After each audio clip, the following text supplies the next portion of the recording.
देश में इन दिनों महाराष्ट्र की ट्रेनी आईएएस ऑफिसर पूजा खेड़कर का मामला जमकर गरमाया हुआ है। पूजा पर आरोप है कि उन्होंने फर्जी दिव्यांग सर्टिफिकेट के आधार पर सरकारी नौकरी, और वो भी छोटी मोटी नहीं, आईएएस की नौकरी हासिल की है। फिलहाल मामले की जांच चल रही है और पूजा फरार बताई जा रही है। इस बीच मध्य प्रदेश और छत्तीसगढ़ में भी पूजा खेड़कर की तरह दिव्यांगता के मामले सामने आए हैं। खुलासा हुआ है कि साल 2019 में मध्य प्रदेश लोक सेवा आयोग यानी एमपीपीएससी के जरिए उच्च शिक्षा विभाग में की गई सहायक प्राध्यापकों यानी असिस्टेंट प्रोफेसर्स की भर्ती में कई उम्मीदवारों ने फर्जी दिव्यांगता प्रमाण पत्र लगाए थे और अब करीब 4 साल बाद हायर एजुकेशन डिपार्टमेंट की नींद खुल गई है। खुलासे के बाद अब विभाग के आदेश पर प्रदेश भर में ऐसे असिस्टेंट प्रोफेसर्स का फिटनेस चेकअप करवाया जा रहा है और मेडिकल बोर्ड की जांच रिपोर्ट ने भी फर्जीवाड़े की पुष्टि कर दी है। फर्जी दिव्यांगता प्रमाण पत्रों के जरिए असिस्टेंट प्रोफेसर्स बनकर 4 साल से नौकरी करने वाले घपलेबाजों को अब बाहर का रास्ता दिखाने की तैयारी कर ली गई है। हालांकि सवाल भी उठ रहे हैं कि क्या उन्हें नौकरी से बाहर करना इतना आसान होगा और फर्जीवाड़े की वजह से असल हकदारों का जो नुकसान हुआ है क्या उसकी भरपाई हो पाएगी। इससे भी बड़ा सवाल यह है कि आखिर सरकार की नाक के नीचे ऐसे फर्जीवाड़े कैसे हो जाते हैं। इन हालातों के मद्देनजर तो यही कहा जाएगा कि पूरे कुएं में ही भांग घुली हुई है और सरकारी सिस्टम भांग के नशे में चूर है। देखिए भोपाल से हमारे विशेष संवाददाता संजय शर्मा की यह खास रिपोर्ट। इस समय मध्य प्रदेश में अगर कोई सबसे बड़ा मुद्दा है तो वो है रोजगार, नौकरी, जॉब्स। कहीं हर पात्रता पूरी करने के बावजूद युवाओं को नौकरी नहीं मिल रही तो कहीं फर्जी लोग फर्जी प्रमाण पत्र के सहारे मजे से नौकरी कर रहे हैं। प्रदेश में शायद ही कोई भर्ती परीक्षा या नियुक्ति बाकी रह गई हो जिस पर उंगली ना उठी हो। चाहे राज्य सरकार की भर्तियां हों, ईएसबी यानी कर्मचारी चयन मंडल की भर्तियां हों या फिर एमपीपीएससी की भर्तियां हों, किसी को नीट एंड क्लीन नहीं कहा जा सकता। देश में फिलहाल आईएएस ट्रेनिंग ऑफिसर पूजा खेड़कर के फर्जी दिव्यांगता सर्टिफिकेट का मामला जमकर गरमाया हुआ है। वहीं मध्य प्रदेश में 2019 में हुई असिस्टेंट प्रोफेसर भर्ती परीक्षा सवालों के घेरे में आ गई। ये भर्तियां उच्च शिक्षा विभाग में एमपीपीएससी के जरिए की गई थी। हालांकि असिस्टेंट प्रोफेसर भर्ती शुरुआत से ही विवादों में घिरी रही, जिसे लेकर सरकार से लेकर एमपीपीएससी तक कई शिकायतें की गई, हाई कोर्ट में भी अपील की गई, लेकिन कोई नतीजा नहीं निकला। तमाम शिकायतों को दरकिनार कर नियुक्ति पूरी कर ली गई। सरकार और आयोग से नाराज उम्मीदवारों ने हाई कोर्ट की शरण भी ली। कहा गया कि नियुक्ति में दिव्यांगता कोटे और बैकलॉग पदों को अलग रखने के मापदंडों की भारी अनदेखी की गई, लेकिन बात आई गई हो गई और फर्जी दिव्यांगता सर्टिफिकेट के आधार पर अयोग्य लोग मजे से नौकरी करने लगे। लेकिन अब मनमानी तरीके से की गई भर्तियों की परतें खुलकर सामने आ रही हैं। हाल ही में सीएम हेल्पलाइन पर दर्ज एक शिकायत के आधार पर सारा काला चिट्ठा खुल गया, जिसके बाद उच्च शिक्षा विभाग ने संभाग स्तर पर फर्जी असिस्टेंट प्रोफेसर्स की जांच कराने के आदेश दिए। अब आपको मामले की पूरी कहानी बताते हैं। दरअसल उच्च शिक्षा विभाग की ओर से 2017 में 700 से ज्यादा पदों पर असिस्टेंट प्रोफेसर्स की भर्ती की प्रक्रिया शुरू की गई थी। सरकार ने भर्तियों की जिम्मेदारी मध्य प्रदेश लोक सेवा आयोग यानी एमपीपीएससी को सौंपी थी। भर्ती के लिए इश्तहार जारी होने के साथ ही विवाद शुरू हुए तो कुछ उम्मीदवारों ने हाई कोर्ट में अपील की। भर्ती प्रक्रिया में बैकलॉग और दिव्यांगों के पदों को अलग अलग रखने की मांग कर रहे थे।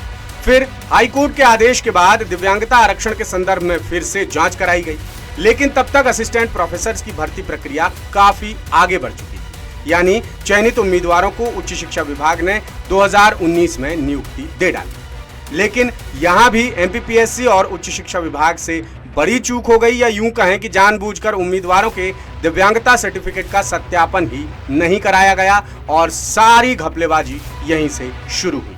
असिस्टेंट प्रोफेसर्स की नियुक्ति के बाद लगातार शिकायतों पर शिकायतें होती रहीं। दबाव बढ़ता देख 2 साल पहले सितंबर 2022 में उच्च शिक्षा आयुक्त ने संभाग स्तर पर अधिकारी तैनात किए, लेकिन ये अधिकारी जांच ही पूरी नहीं कर पाए।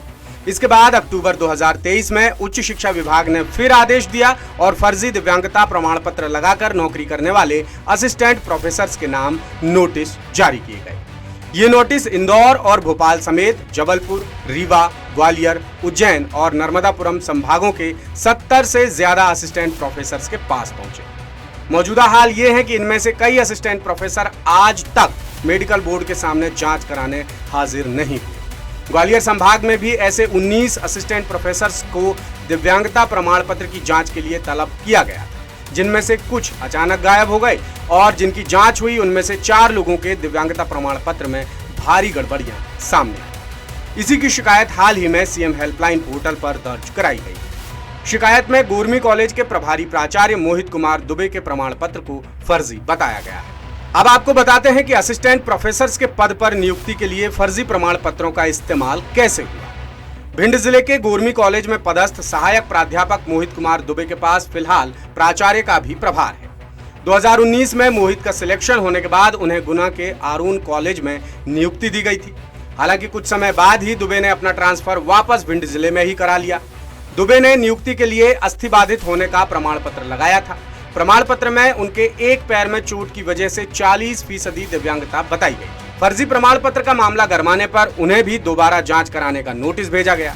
नोटिस मिलने के बाद पहले तो दुबे टालम टोली करते रहे, लेकिन बाद में उन्हें मेडिकल बोर्ड के सामने हाजिर होना ही पड़ा। दुबे की जांच रिपोर्ट ग्वालियर में पदस्थ उच्च शिक्षा विभाग के संयुक्त संचालक प्रोफेसर कुमार रत्नम ने विभाग को सौंप दी, जिसमें मोहित दुबे के हेल्थ चेकअप में 40% से कम दिव्यांगता का जिक्र किया गया। प्रोफेसर कुमार रत्नम के मुताबिक जांच में मोहित दुबे के अस्थिबाधित होने का मामला गलत पाया गया। इसी तरह मुरैना कॉलेज में पदस्थ प्रदीप सिकरवार, झाबुआ में पदस्थ हरिओम अग्रवाल, रीवा में पदस्थ सुलभा सिंह, बालाघाट कॉलेज में पदस्थ पवन कुमार समेत कई असिस्टेंट प्रोफेसर्स की दिव्यांगता पर भी गंभीर सवाल उठ रहे हैं। उच्च शिक्षा विभाग के संयुक्त संचालक प्रोफेसर कुमार रत्नम ने विभाग को भेजी रिपोर्ट में फर्जी दिव्यांगता प्रमाण पत्र के सहारे नौकरी हासिल करने वालों पर कड़ी कार्रवाई की अनुशंसा की है। लेकिन क्या 4 साल तक उच्च शिक्षा विभाग से वेतन और भत्तों सहित तमाम सुविधाएं लेने वाले असिस्टेंट प्रोफेसर्स को बाहर का रास्ता दिखा पाना इतना आसान होगा? क्योंकि जानकारों का कहना है कि किसी भी बीमारी में लगातार इलाज से सुधार की गुंजाइश हमेशा बनी रहती है। नेत्र रोग, सुनने में परेशानी या अस्थिबाधित होने के मामलों में भी ऐसा होता है। 4 साल पहले यानी नियुक्ति के समय संबंधित व्यक्ति में दिव्यांगता का जो प्रतिशत था वो आज भी वैसा ही होगा, ये कहना बेहद मुश्किल है। दिव्यांगता का प्रतिशत आज कम या ज्यादा हो सकता है। ऐसे में दिव्यांगता प्रमाण पत्र के सहारे नौकरी हासिल करने वाले असिस्टेंट प्रोफेसर्स पर ठोस कार्रवाई हो पाएगी या नहीं और योग्य कैंडिडेट्स को न्याय मिल पाएगा या नहीं, ये कहना मुश्किल है। अब मध्य प्रदेश डाल डाल तो छत्तीसगढ़ पात पात। छत्तीसगढ़ में भी फर्जी दिव्यांगता सर्टिफिकेट से सरकारी नौकरी करने वालों का बड़ा खुलासा हुआ है। इनमें डिप्टी कलेक्टर से लेकर पशु चिकित्सक तक शामिल है। मामले को लेकर सरकार से शिकायत की गई है। छत्तीसगढ़ दिव्यांग सेवा संघ का आरोप है कि सरकारी नौकरी में 50% दिव्यांग फर्जी है। संघ के मुताबिक फिलहाल सीजीपीएससी से सिलेक्ट होकर 7 डिप्टी कलेक्टर, 3 लेखा अधिकारी, 3 नायब तहसीलदार, 2 सहकारिता निरीक्षक, 3 पशु चिकित्सक समेत कुल 21 लोग फर्जी दिव्यांग प्रमाण पत्र के जरिए मजे से नौकरी कर रहे हैं। संघ के प्रदेश अध्यक्ष बोहित राम चंद्राकर ने रायपुर में प्रेस कॉन्फ्रेंस कर आरोप लगाए कि मामले के सरगना लोरमी के ग्रामीण कृषि विस्तार अधिकारी गुलाब सिंह राजपूत, मुंगेली के ईएनटी एक्सपर्ट डॉक्टर एमके राय और बिलासपुर संभाग में संयुक्त स्वास्थ्य संचालक डॉक्टर प्रमोद महाजन है। चंद्राकर ने तीनों अफसरों को बर्खास्त कर जेल भेजने की मांग की है। पूजा खेड़कर की मामला आईएएस है, वैसे पूजा खेड़कर हमारे इस छत्तीसगढ़ में हजारों की संख्या में है जो फर्जी दिव्यांगता के थ्रू आज नौकरी बड़े टसन से कर रहे हैं। वास्तविक दिव्यांगों का जो है अधिकार का हक को मार रहे हैं और उन्हीं के खिलाफ हम लोग शासन प्रशासन से गुहार लगा रहे हैं। चंद्राकर ने ये आरोप भी लगाया कि प्रदेश में फर्जी दिव्यांग प्रमाण पत्र बनाने के लिए कई गैंग सक्रिय हैं जो 50,000 से 1 लाख रुपए तक लेकर फर्जी दिव्यांग प्रमाण पत्र बना देते हैं।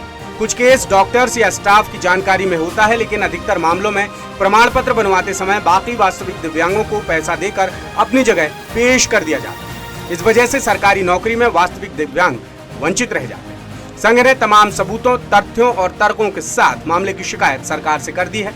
उनकी मांग है कि 15 दिन के भीतर गुनहगारों को जेल भेजा जाए, वरना संघ के बैनर तले प्रदेश में बड़े स्तर पर आंदोलन और धरना प्रदर्शन को अंजाम दिया जाएगा। यानी ये बात तो तय है कि सरकार और सरकारी सिस्टम से भारी लापरवाही हुई है, या यूं कहना चाहिए कि बड़ा गुनाह हुआ है या किया गया है जानबूझकर, जिसकी सजा बेगुनाह उम्मीदवार, काबिल उम्मीदवार भुगत रहे हैं और जिसकी भरपाई करना बेहद कठिन है। और इसी मुद्दे से जुड़ा हमारा आज का सवाल भी है, फर्जीवाड़ा कर सरकारी नौकरी हासिल करने वालों के साथ क्या किया जाना चाहिए। आपके पास 3 विकल्प हैं। कठोर कानूनी कार्रवाई की जानी चाहिए, आजीवन कहीं और नौकरी ना मिले ऐसा इंतजाम किया जाना चाहिए, सरकार अपना सिस्टम सुधारे, और चौथा इनमें से सभी। इस सवाल का जवाब आप द सूत्र के तमाम डिजिटल मीडिया प्लेटफॉर्म्स पर जाकर दे सकते हैं। और एक दिन पहले हमने आपको खबर दिखाई थी कि मुफ्त की रेवड़ियां बांटने के चक्कर में सरकारों पर बेतहाशा कर्ज बढ़ता जा रहा है, जिसकी भरपाई कहीं ना कहीं आम जनता से ही होती है। और हमने आपसे सवाल पूछा था कि क्या देश में फ्री बिज कल्चर पर पूरी तरह प्रतिबंध लगना चाहिए, और इसके जवाब में 81% लोग बोले हैं हाँ बिल्कुल प्रतिबंध लगना चाहिए, जबकि 12% लोगों ने कहा नहीं जनता को फायदा मिलता है, और 7% ने कहा कि खुद नेता ही प्रतिबंध नहीं चाहते हैं।